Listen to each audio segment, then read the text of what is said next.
Hello, all, and welcome back to Grim Talks Politics.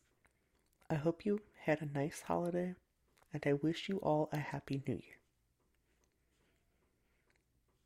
I hope you all got to spend some time with family or friends recently, or that you will get to in the coming weeks. There hasn't been a ton of activity in the political scene this past week. That is besides the buzz that the Epstein Files have created. So this week, that is what we will discuss. I do want to preface this episode by saying that I do not have either the time or emotional energy to read through the thousands upon thousands of documents relating to this case, or I guess this collection of cases. I have skimmed quite a few, maybe 300, and I have read a lot of journalism that is breaking down the files and establishing patterns. I do not consider myself to be an expert journalist. I'm not always the best at conveying information in a way that is easy to understand. So parts of this episode could be hard to understand or convoluted. And for that, I apologize. But I am trying my best. Let's dive into it. The Epstein Files Transparency Act was signed into law on the 19th of November 2025 by President Donald Trump.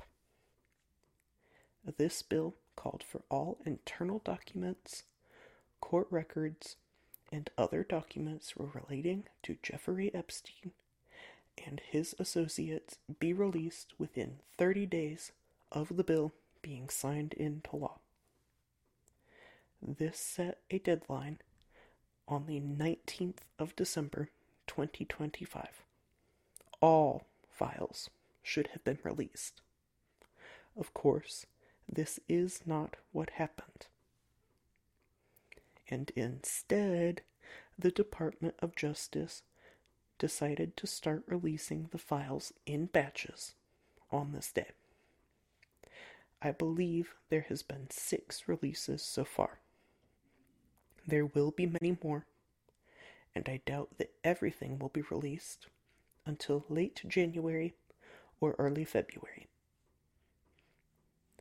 I also want to say that what has been released has been heavily redacted.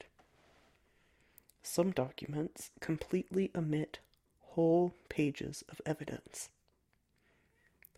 We have seen patterns with these redactions that I don't want to get into today because they are incredibly divisive. But I do want to add that these redactions are likely occurring under the guise of a special redaction project, internally referred to sarcastically as the Epstein Transparency Project.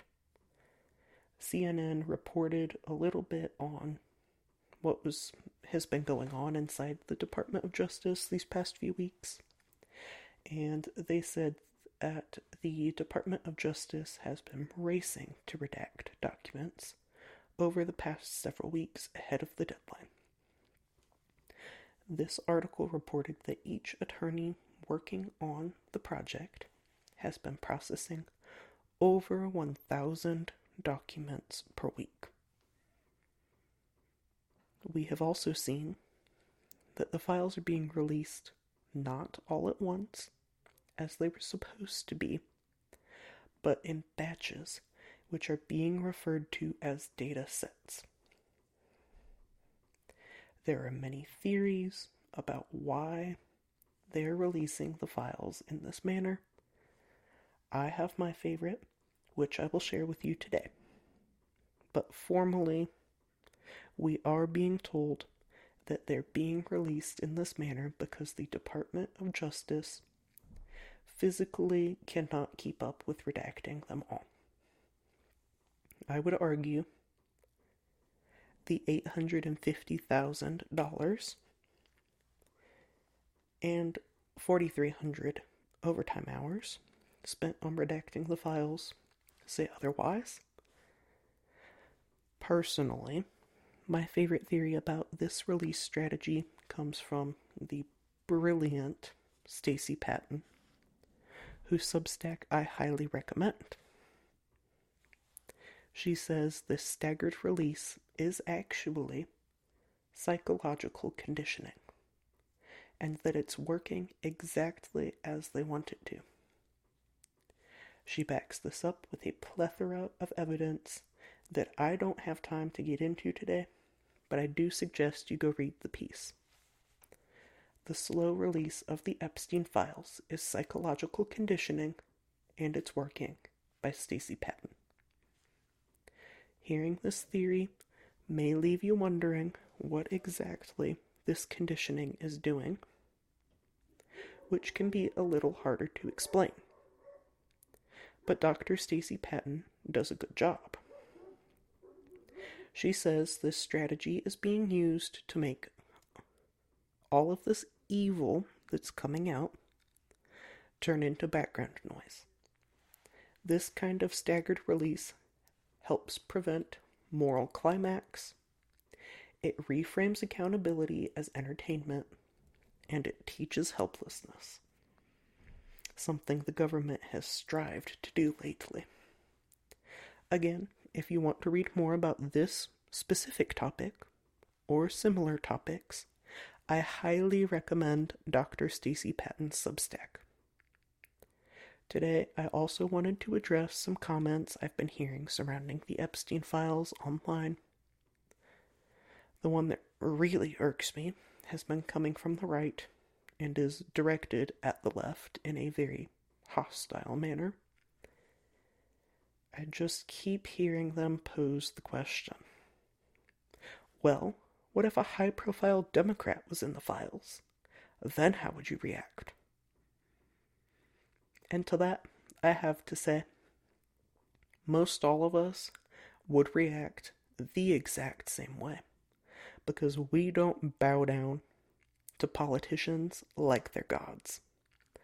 I would condemn Barack Obama just as much as I am Donald Trump if he were in the files. But Barack Obama isn't in the files, is he? I've also heard many comments about the Biden-Harris administration not releasing the files. I can see how this would be a little hard to understand for someone who doesn't understand how the government functions. But if you dug into this question just a little deeper, you would be able to find a good answer quite easily. I think Vice President Kamala Harris, or former Vice President Kamala Harris, said it best. Quote, "We perhaps to our damage, but we strongly and rightly believed that there should be an absolute separation between what we wanted as an administration and what the Department of Justice did. We absolutely adhered to that, and it was right to do that. The Department of Justice would make its decisions independent of any political or personal vendetta or concern we may have, and that's the way it worked." End quote. She goes on to condemn Trump for using the Department of Justice as his own personal law firm in the same interview, which I really appreciate. And I do highly recommend that you just kind of search for this interview. I forget what show she was on, but it was very good. I watched the whole thing. I think it's great that she did this.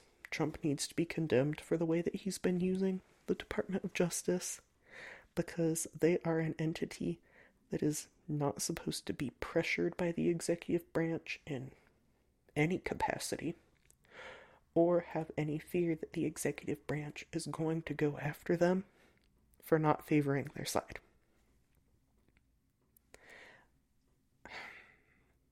that's all I have to say today. Thank you for listening. If you enjoy my work, please show your support by subscribing to my Substack at grahamtalkspolitics.substack.com. Thank you so much. Have a great day.